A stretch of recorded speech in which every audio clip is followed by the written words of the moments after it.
2022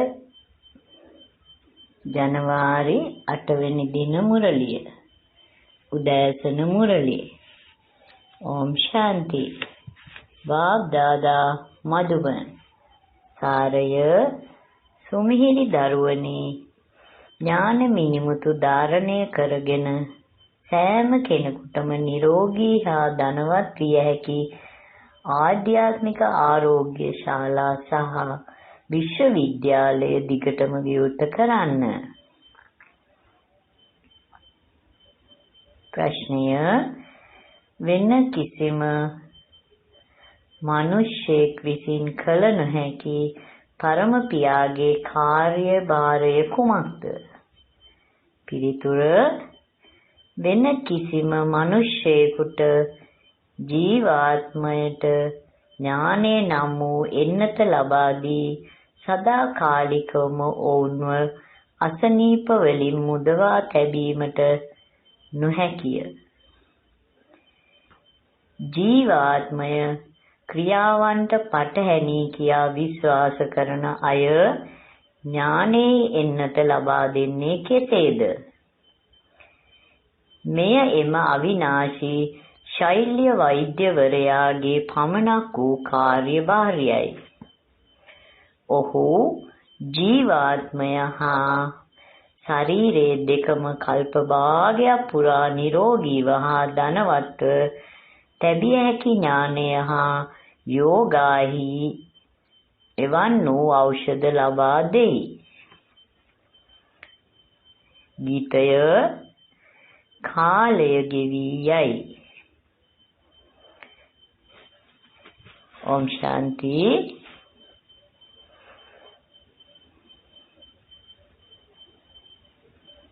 තවත් ටික කාලයක් පමණක් ඉතිරි වී තිබෙන බව කීවේ කවුද? සෑහෙන කාලයක් ගෙවී ගොස් තිබෙන අතර කෙටි කාල පරිච්ඡේදයෙන්ුත් ඊටමත් පුංචි කාලයක් පමණයි දැන් ඉතිරි වී තිබෙන්නේ. ඔබ දැන් සිටින්නේ මේ පැරණි ලෝකයේ. කලි යුගය හඳුන්වන්නේ දුකින් පිරි ලෝකයේ ලෙසයි. බාබා දැන් කියනවා මා දැන් ඔබව සතුටින් පිරි දේශේ කරා ගෙන යාම සඳහා පැමිණ සිටිනවා.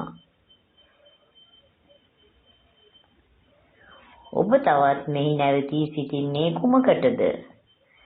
ඔබලාගේ හදවත් දුක් දේශයටම බැඳෙන්නේ ඇයි? මේ දුක් දේශයේ සිටින අය වෙනහා ඔබේ පැරණි ශරීර වෙත තවත් ඔබලාගේ හදවත් බැඳී තිබෙන්නේ ඇයි?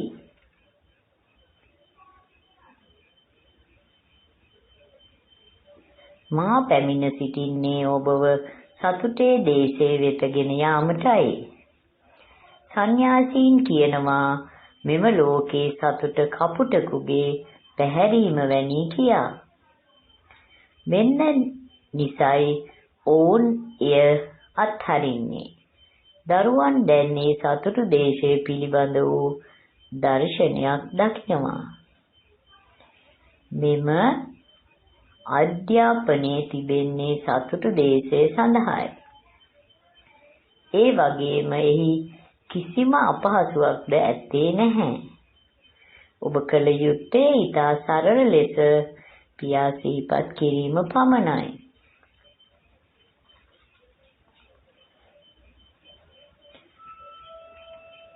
මෙම ස්මරණය මගින් ඔබ සියලු අසනීපයන්ගෙන් නිදහස් වනු ඇත.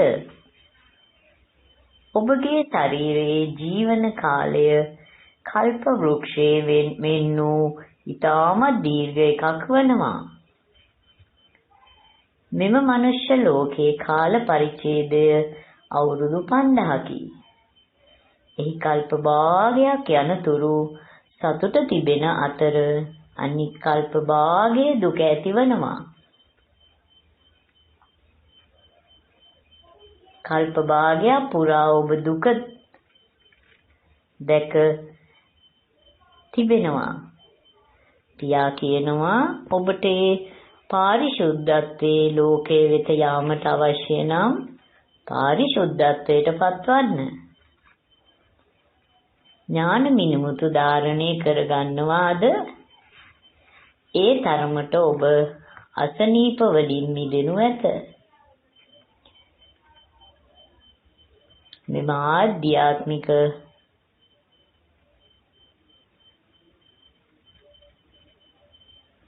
උත්තරීතර ජීවය මෙහි පැමිණ ආධ්‍යාත්මික ආරෝග්‍ය ශාලාවක් සහ විශ්වවිද්‍යාලයක් විවෘත කරනවා.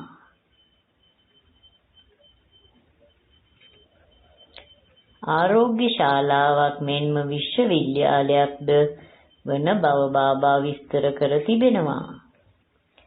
ලෝකයේ කොතනකවත්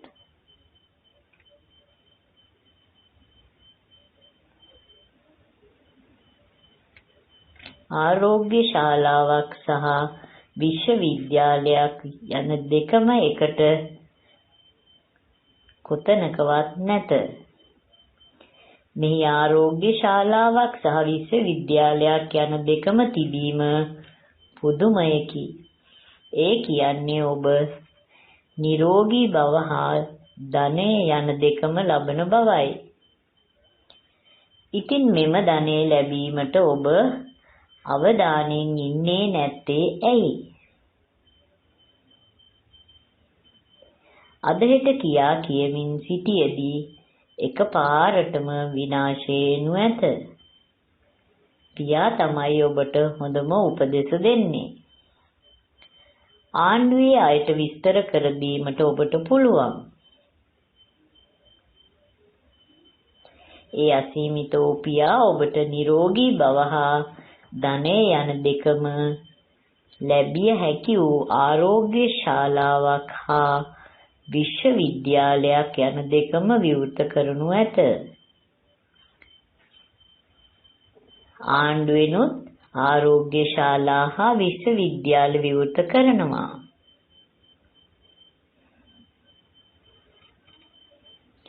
සාමාන්‍ය රෝහල් විවෘත කිරීමෙන් කිසිම දෙයක් ලබා ගත නොහැකි බව ඔවුන්ට විස්තර කරන්න. ඔවුන් කල්ප භාගයක් පුරා සිටි අතර එහිදී දිගින් දිගටම රෝගීන්ද සිටියා. මෙය ආධ්‍යාත්මික ආරෝග්‍ය ශාලාවක් වන අතර විශ්වවිද්‍යාලයක්ද වනවා. මෙහිදී මිනිසුන්ට උපත් 21ක් සඳහා සදා නිරෝගීව හා ධනවත්ව සිටිය හැකි. ඉතින් අධ්‍යාපනය හා සෞඛ්‍ය ඇමතිවරුන්ට විස්තර කර දෙන්න. ඒ අසීමිත වූ පියා ආරෝග්‍ය ශාලාවක් හා විශ්වවිද්‍යාලයක් යන දෙකම එකම තැන විවෘත කොට ඇති බව.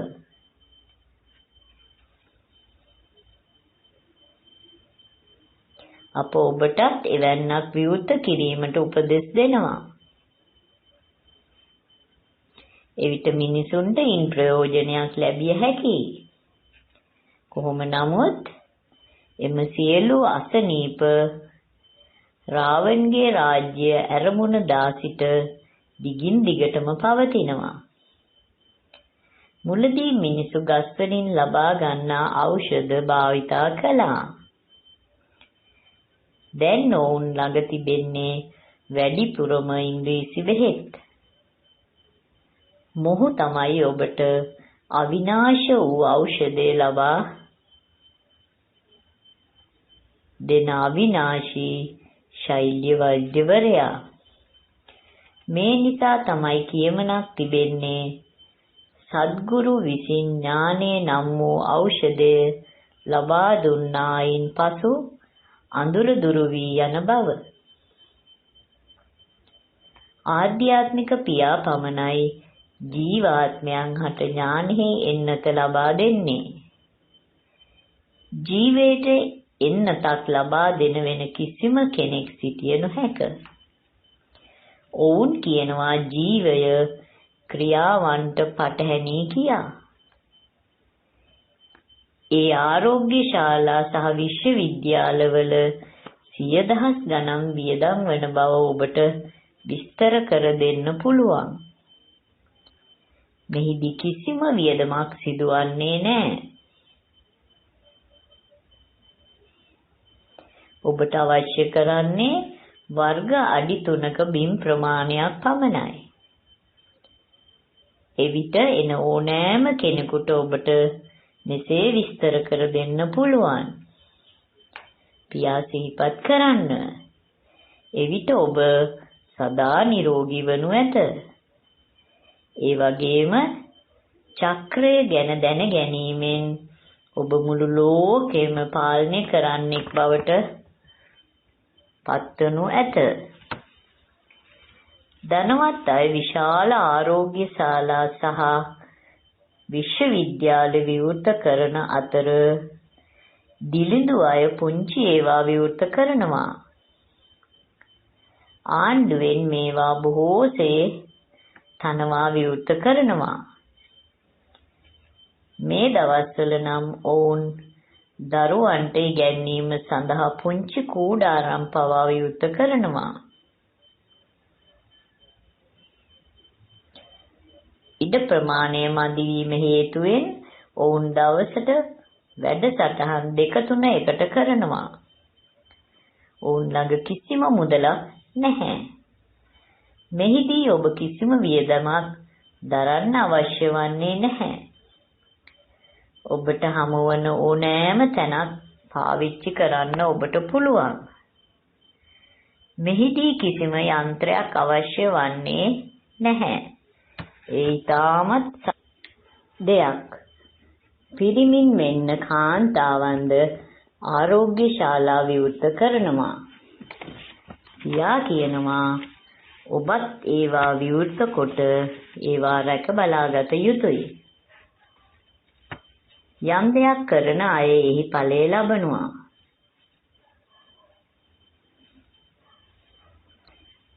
බොහෝ දෙනා එයින් ප්‍රයෝජනෙ ලබනවා. අසීමිත පියා ඔබට උසස් බවට පත්වීම සඳහා ශ්‍රීමත් ලබා දෙනවා. මීට සවන් දෙන බොහෝ අය ඉන්නවා. නමුත් ඔවුන්ගේ වාසනාවේ නොමැති නිසා එය කරන්නේ නැහැ. ඔබ පියාගෙන් නිරෝගී බව හා ධනය ලබනවා. බාබා පැමිණ සිටින්නේ ඔබව ඒ පාරාදීසය නම් වූ රාජ්‍ය ලබා දීම උදෙසායි. ඔබ දියමන්ති හා මිනිමුතු වලින් සැදි මාලිගා ලබනු ඇත. ಭಾರತයේ ලක්ෂ්මී හා නාරායන්ගේ රාජ්‍යයන් තිබුණා. පියා අනිවාර්යයෙන්ම ඔවුන්ට උරුමය ලබා දුන්නා විය යුතුයි. දැන් මෙම කලි යුගයේ දුක හැර වෙනම කිසිම දෙයක් නැහැ. පසුව මා අනිවාර්යයෙන්ම ස්වර්ණමය යුගය ස්ථාපනය කළ යුතුයි. මිනිසුන් ආරෝග්‍ය ශාලා තැනූ පසු ඒවා විවෘත කිරීමේ උත්සව තියෙනවා.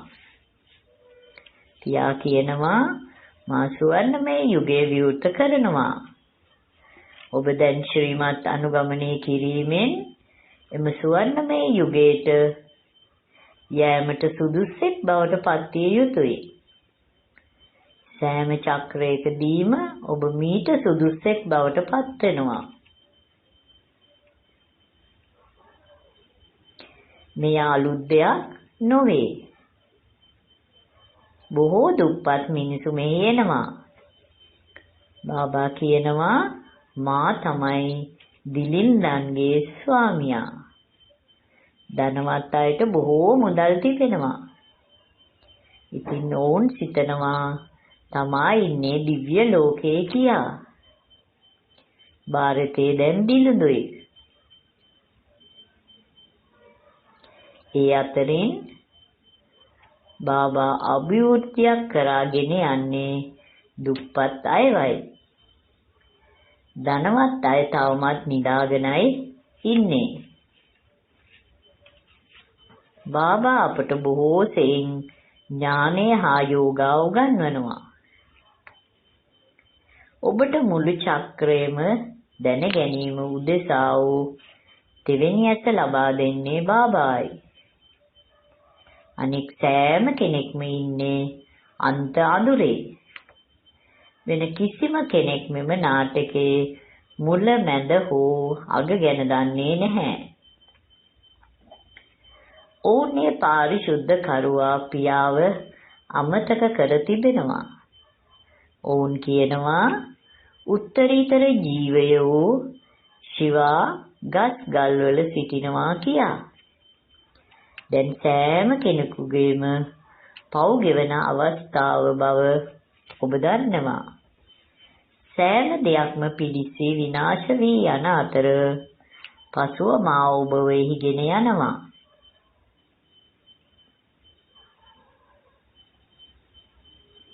මා පැමිණ සිටින්නේ ඔබගේ මාර්ග උපදේශකයා ලෙසයි. පාණ්ඩව හමුදාව ඔබයි.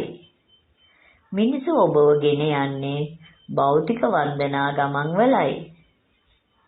ඔබ උපතක් පාසා එම වන්දනා ගමන් වල ගියා. මේ ආධ්‍යාත්මික වන්දනා ගමනයි. මෙහිදී ඔබ කොහේවත් ඇවිදීමට අවශ්‍ය වන්නේ නැහැ.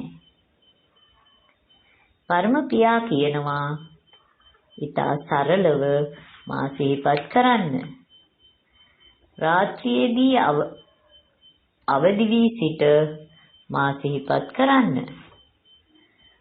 ඔබගේ බුද්ධියේ යෝගා මා හා සම්බන්ධ කරන්න.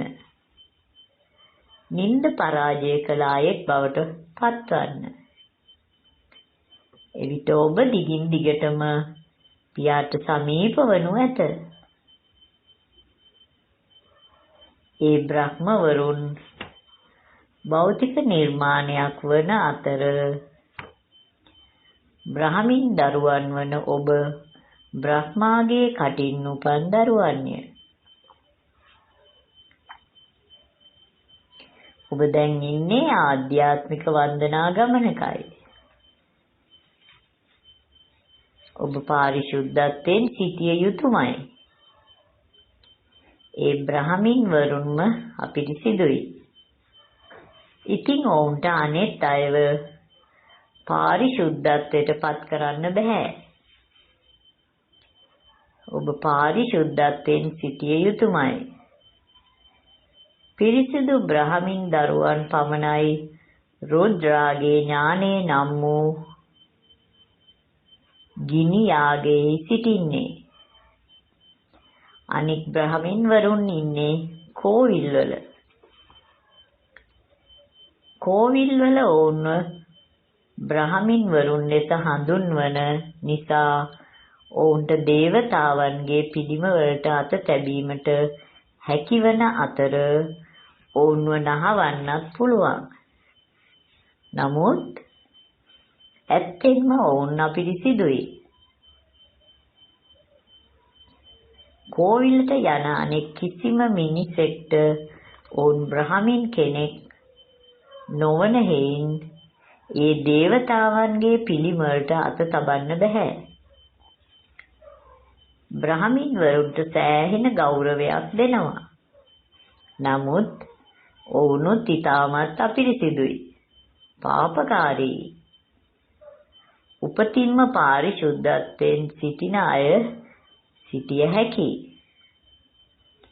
පියා පැමිණ විස්තර කරනවා නියම බ්‍රහමින් දරුවන්ගේ පරම්පරාව 21ක් අභිවෘද්ධිය කරාගෙන යන අයයි. කුමාරි කෙනෙක්ට අන් අයව අභිවෘද්ධිය කරාගෙන යා හැකි නම් ඇයට තම දෙමව්පියන්වත් එම தත්ත්වයට පත් කරන්න පුළුවන්. මේ මව හා පියා ඔබට පරම්පරා 20ක් පුරා ලෝකපාලකයන් බවට පත්වන ආකාරය කියා දෙනවා. පියා සූක්ෂම වූ කෙනෙක් බව දරුවන් දන්නවා. ශිව බාබා බ්‍රහ්මා මාර්ගයෙන් අපට සියලුම රහස් එලි කරනවා. මේ දාදාට ව්‍යාපාරයක් තිබුණා. දැන් මේ උපත් ගණනාවක අවසානයේ ශිව බාබා ඔහු තුලට පැමිණ අපට මෙම ඥානය දෙනවා. ඔහු වාහනේ වන අතර ඒ වාහනේ පදවන්නා ශිව බාබායි. ඒ අශාරීරික වූ උත්තරීතර පියා මෙම වාහනය උපත් ගණනාවක් පුරා අපිරිසිදු ආකාරය අපට විස්තර කර දෙනවා. ප්‍රථමයෙන්ම ඔහු පාරිශුද්ධත්වයට පත්වනවා. ඔහු තමයි සමීපවම ඉන්නේ. Taman දෙවියන් කියා ඔහු කියන්නේ නැහැ. ඔහු කියනවා මෙය තමයි මගේ උපත් ගණනාවකින් අවසානම වූ උපත. මා දැන් මගේ විශ්‍රාමික තත්ත්වයේ සිටින අතර අපිරිසිදු බවට පත්ව සිටිනවා. බාබා ඔහු තුළට ඇතුළු වී තිබෙනවා. පියා කියනවා ඔබ ඔබගේම උපත් ගැන හෝ දන්නේ නැහැ.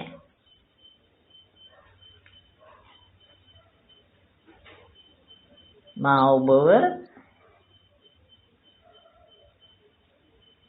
ඇතුළු වනවා.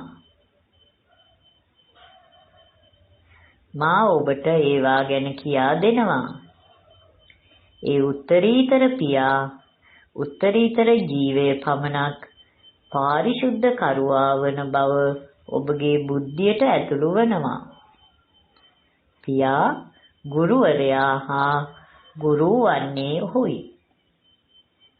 ඔහු මේ සම්පූර්ණ නාටකයේ මුල මැද හා අග පිළිබඳ වූ සියලුම දේ ඔබට කියනවා. බාබා ඔබව ඔහුත් සමග ගෙන යන බව ඔබ දන්නවා. මේ පියා ගුරුවරයා හා ගුරුගෙන් උපදෙස් ලබා ගැනීම මගින් ඔබ උසස් තත්ත්වයක් ලබනවා. ඔහු ඉතාමත් හොඳින් ඔබට විස්තර කරනවා. සමහරු මේ ධාරණය කරගන්නවා. ශ්‍රීමත් අනුගමනය කරනවා. ඒ වාගේම උසස් තත්ත්වයක් හිමි කරගන්නවා. ශ්‍රීමත් පිළිගන්නේ නැති අය උසස් තත්ත්වයක් ලබන්නේ නැහැ. බාබා කියනවා ඒ සාමයේ හා සතුටේ දේශය සිහිපත් කර මේ දුක් දේශය අමතක කර දමන්න. ඔබ අශාරීරික ජීවයක් බව සලකන්න. අප දැන් නැවතත් අපගේ නිවස වෙත යනවා. බාබා පැමිණ සිටින්නේ නැවතත් අපව ගෙන යාම සඳහායි.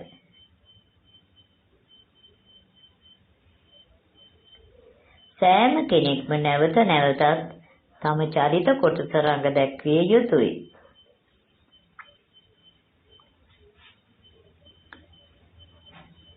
සෑම ජීවයක්ම අවිනාශ වූ නළුවෙකි. ලෝකයේ කිසිම වෙටක සමූල ඝාතනයක් සිදුවන්නේ නැත. මේ දුක් සහිත දේශයයි. පසුව ඔබ සාමයේ හා සතුටේ දේශයේ වෙත යනවා.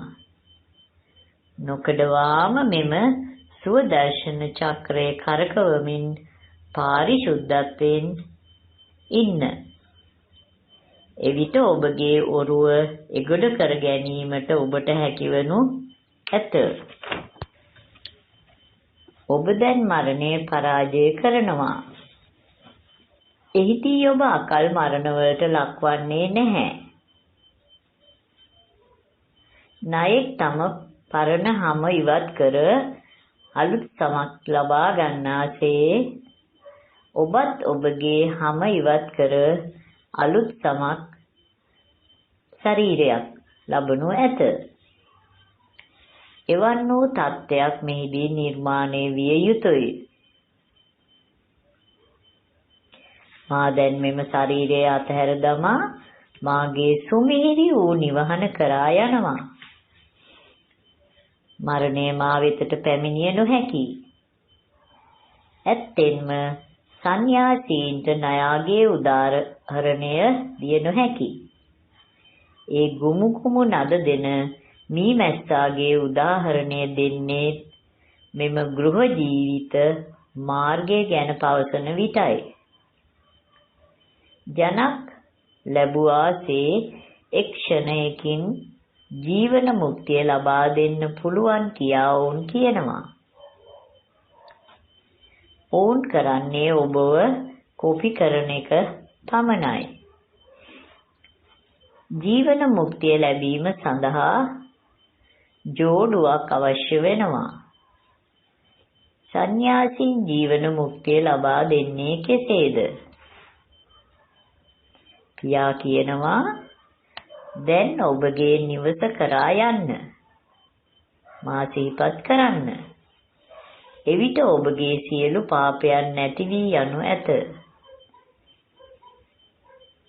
එසේ නැතහොත් බොහෝ දඬුවම් ලැබීමට සිදුවෙන අතර ඔබගේ තත්ත්වයේද විනාශ වී යනු ඇත.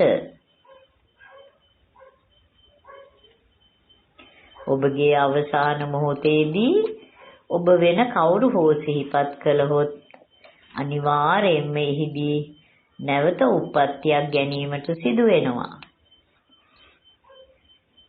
මේ යෝගාවෙන් නිරෝගී බවත් ඥානෙන් ධනයක් යන්න වේ. මෙය හඳුන්වන්නේ එක් ක්ෂණයකින් ලබන්නා වූ ජීවන මුක්තිය ලෙසයි. එසේනම් මුදල් වියදම් කරගෙන අඳුරේ අතපත ගාමින් සිටීමේ අවශ්‍යතාවය කුමක්ද? මේ නිසා තමයි ඔබ සෞඛ්‍ය සහ අධ්‍යාපන ඇමතිවරුන්ට මෙසේ විස්තර කළ යුතු වන්නේ. මෙම ආරෝග්‍ය ශාලාව සහ විශ්වවිද්‍යාලය විවෘත කරන්න. එවිට ඔබ බොහෝ සෙයින් මින් ප්‍රයෝජනය ලබනු ඇත. යම් දෙයක් කරන අය එහි ඵලය ලබනවා. ධනවත් අයගේ කාර්යභාරය අනෙක් ධනවත් වූ අයව අභිවෘද්ධිය කරා ගෙන යාමයි. උරුමයක් ලබන්නේ දිලිඳු අය පමණයි. ලක්ෂපතියන් ගැන මෙසේ කියනවා. සමහර මිනිසුන්ගේ ධනය පොළොව යට සඟවා තිබෙනවා.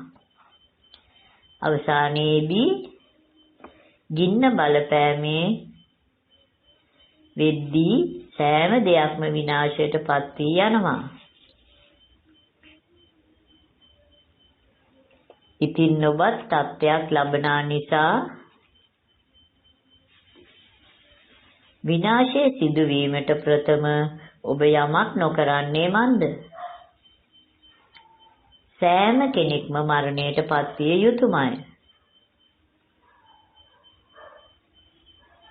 නාටකයේ අවසාන යකුත් තිබිය යුතුයි. බාබා ඔබට ඉතාමත් පැහැදිලි ලෙස විස්තර කරනවා. ගංගාවන් දිගින් දිගටම බැස යනවා. නමුත් මේ බ්‍රහ්මා තමයි බ්‍රහ්මපුත්‍ර ගංගාවන්නේ. මම සරස්වතී වන අතර අනෙක් සෑම කෙනෙක්ම ඥානේ ගංගාවන්ය. ගංගාවන් කොහොමද කෙනෙක්ව පාරිශුද්ධත්වයට පත් කරන්නේ? එය නියම හමුවීමක් නොවේ. මෙය මනුස්ස ජීව පරමාත්ම දෙවියන් හමු වන්නා වූ සත්‍යයේ හමුවීමයි. ජීව හා පරමාත්ම දෙවියන් හමුව දැන් සිදුවනවා. දෙවියන් ද ණයට ශරීරයක් ලබාගෙන තිබෙනවා. ඔහු වෙන කොහොමද ඔබට උගන්වන්නේ? එම නිසා ඔහු ශිව දෙවියන් ලෙස හඳුන්වනවා. ඔහු මොහු තුළට ඇතුළු වී ඥානය ලබා දෙනවා. සරස්වතී හඳුන්වන්නේ ඥානයේ දේවතාවිය ලෙසයි. බ්‍රහ්මාටත් ඥානය තිබුණා විය යුතුයි. ඔහුට ඥානය තිබෙනවා. ඉතින් මෙම ඥානය ධාරණය කරගෙන ශ්‍රීමත් අනුගමනය කරන්න. සෑම දෙයක්ම සිදුවන්නේ පාරිශුද්ධත්වයේ මතයි. මේ නිසා තමයි අහිංසකයින් සෑම විටම බැටකන්නේ. ද්‍රෞපදි පවා කෑ ගැසුවා. උපත් 21ක් පුරා කිසිම දෙයකට ගොදුරු නොවි ඔවුන් ආරක්ෂිත වෙනවා. ගීතාවේ කියනවා මා ශාස්ත්‍රූවරයින්ට පවා අභිවෘද්ධිය කරාගෙන යනවා. කොහොම නමුත් ශාස්ත්‍රූවරුන් මෙසේ කියන්නේ නැහැ. මේ ලෝකේ දැන් නොයෙකුත් ආකාරයේ දූෂණ වංචා සිදුවෙන බව ඔබ දන්නවා. මේ නිසා තමයි සෑම දෙයක්ම විනාශ වීමට යන්නේ. උරුමයක් ලැබීමට සිටින අය ලබනවා. බොහෝ දරුවන් බාබාට කියනවා මමත් දිලිඳු පවුලකින් පැමිණියා නම් කෙතරම් හොඳද? ධනවත් අපට එළියට එමට ඉඩ දෙන්නේ නැහැ. බාබා අපි තවමත් කුමාරින් ලෙස සිටියා නම් එය කෙතරම් හොඳද? මව්වරුනුත් අනිවාර්යයෙන්ම මෙම ඉනි මගේ පහලට පැමිණිය යුතුය. බාබා කියනවා ඔබගේ උරුමය ලබා ගන්න. මිනිසුන්ට මිය යෑමට දීර්ඝ කාලයක් ගතවන්නේ නැහැ.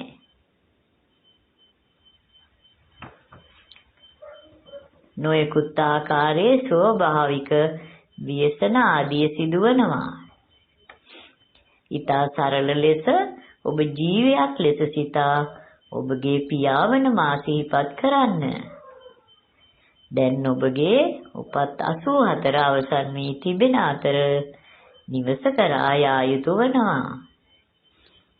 එහෙම නැතිනම් තවමත් ඔබට මෙම අඳුරේ අතපත ගාමින් සිටීමට අවශ්‍යද? මන්මනා බව, මධ්‍යස්ථ බව. රාවණගේ උරුමය අමතක කරන්න. රාවණ ඔබව ගොදුරු කරගන්නවා. පරම පියා කියනවා ඔබ මගේ දරුවන් වනවා නම් ඔබට උරුමයක් ලැබීමට හැකියි. ඔබ ශ්‍රීමත් අනුගමනය නොකළොත් උරුමයක් ලබන්නේ කෙසේද? නොකඩවාම මෙම ආධ්‍යාත්මික ආරෝග්‍ය ශාලා විවෘත කරන්න. භූමිකඩ ඉතිරි වී තිබෙනවා. කෙනෙක් ඔබට කුලියට දෙනවා නම් ඒ සෑහෙන ප්‍රයෝජනයක් තිබෙනවා. අච්චා සුමිහිරි ආදරණීය බොහෝ කලක් නැති වී සිට දැන් හමු වුණු දරුවන්ට ඔබගේ මව පියා බාප් දාදා සෙනෙහසින් සිහිපත් කර සුබ උදෑසනක් ප්‍රාර්ථනා කරයි. ආධ්‍යාත්මික පියාගෙන් ආධ්‍යාත්මික දරුවන්ට নমස්කාර. ආධ්‍යාත්මික දරුවන්ගෙන් ආධ්‍යාත්මික පියාට নমස්කාරය.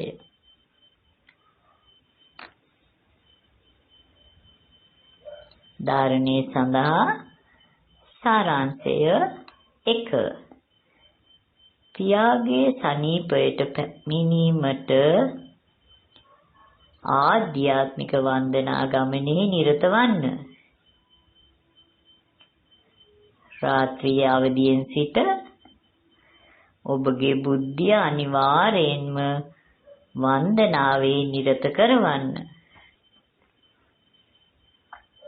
2. නියම බ්‍රහමින්වරයෙක් වී පරම්පරා 21ක් අභිවෘද්ධිය කරාගෙන යන්න. සුදර්ශන චක්‍රය කරකවන්නෙක් බවට පත්වන්න. මරණය ජය ගැනීම සඳහා මේ පැරණි හමට ඇති සියලු බැඳීම් ඉවත් කරන්න. වරදානය ඔබ ආධ්‍යාත්මිකත්වය තුළින් ඔබගේ ආකල්පය, දෘෂ්ටිය, වදන් සහ ක්‍රියා රාජකීය කර බ්‍රහ්ම පියාට සමාන වේවා. ඔහුගේ වදන්, ක්‍රියාකාරකම්, මුහුණේ සහ හැසිරීමේ ඔබ දුටු රාජකීයත්වය අතින් බ්‍රහ්ම පියාව අනුගමනය කරන්න. බ්‍රහ්ම පියා කිසිම විටක ඔහුගේ බුද්ධියට සුළු කාරණා වෙනුවෙන් කාලය වැය කිරීමට ඉඩ නොදුන්නේය. ඔහු කිසිම විටක සාමාන්‍ය වදන් පැවසුවේ නැත.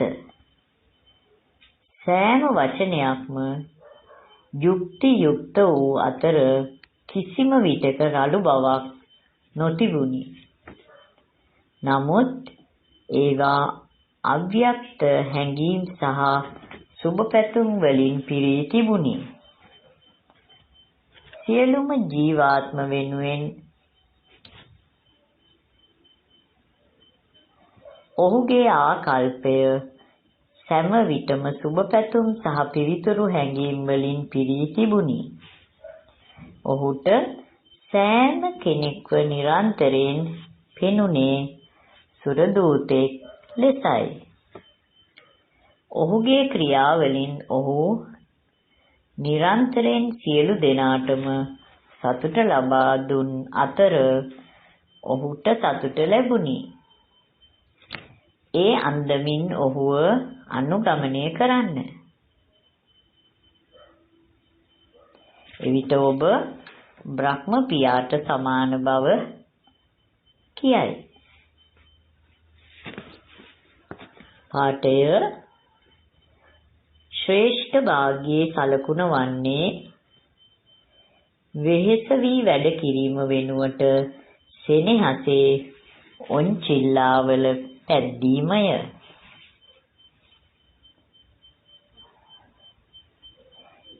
සෙනෙහසේ ගැලී සිටීමේ ස්ථිතියක් විඳින්න. කෙනෙක් තව කෙනෙක් සමග පෙමින් වෙලී සිටින විට ඔහුගේ මුහුණ, ඇස් සහ වදන් වලින් එම කෙනා පෙමින් වෙලී සිටින බව දැකගත හැක. ඔහු වශී වී සිටින බව ඒ ආකාරයෙන්ම පරම පියාගේ සෙනෙහස ඔබ තුල ඉස්මතු වී ඇති විට ඔබගේ වදන් අන් අයව සෙනෙහසින් මෘදු බවට පත් කරවයි. ඕම් ශාන්ති.